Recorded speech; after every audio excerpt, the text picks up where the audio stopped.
It's Black History Month, and there is no better way to start than to talk about Carter Woodson. Now, for those of you who don't know, Carter Woodson is the father of Black History Week. The month came later. Now, when we talk about Carter Woodson, it's important to talk about where he started. He was born in 1875 to parents who were slaves, or former slaves, and they were unable to read. But that didn't change Carter's aspirations.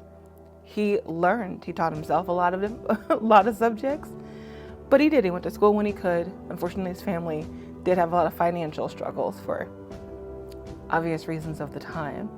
But eventually, Carter Woodson graduated from Harvard with a PhD. He dedicated his whole life to African American history, and he noticed as he got older that our students, our children, weren't learning Black history. They weren't learning about Harriet Tubman or Frederick Douglass, but they weren't learning about the Underground Railroad, which surprises me to know that people nowadays still don't realize it was not an actual railroad. But there were so many things that we weren't being taught. We, the collective we, weren't being taught, as well as Reconstruction, about human zoos, Black codes, a lot of things I do plan on covering this month in the calendar. Carter Woodson saw that problem and sought to fix it. His solution? Negro History Week. But he did Negro History Week when he was almost 50. Is that the only thing he did? Correct answer. No, it was not. He also started the Journal of Negro History Life. He also founded the Association of the Study of Negro History, because his whole life was dedicated to the study of African American history. By the way, all those things have been renamed for obvious reasons. For him, education was the cornerstone of all change. That if we wanted the world to be better, it started with knowledge. And he didn't just learn that from those books. He learned that traveling the world. He went to Asia, to Europe, to South America. He taught, he learned, he experienced, and he brought all that knowledge back. And that is when he created Negro History Week.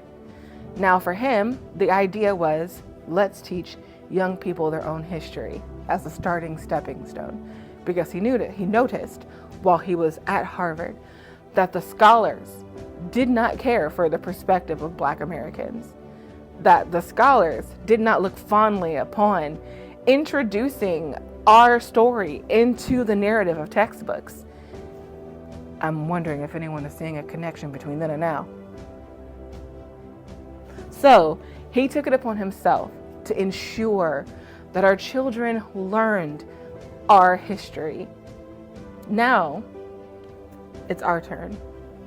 So what are we going to teach our kids? I am going to start by teaching everyone everything on this calendar. So if you don't have a copy, the link is in the description. Sign up for the mailing list and it will be sent to you, and you'll know what we're going to cover every day. Some of the videos will be longer than others. Some of them will be discussion topics, and those will be our discussion days, and they will be live where you can talk to me directly on TikTok and or on YouTube, different times because I need to mentally prepare for those. But the goal of my calendar, every year and forever that I make them, is education. Conversations that change the narrative, because we can't do it unless we talk, and we can't talk if we're constantly fighting. So we're going to start with the man who started it all, and we're going to follow his example by educating the masses.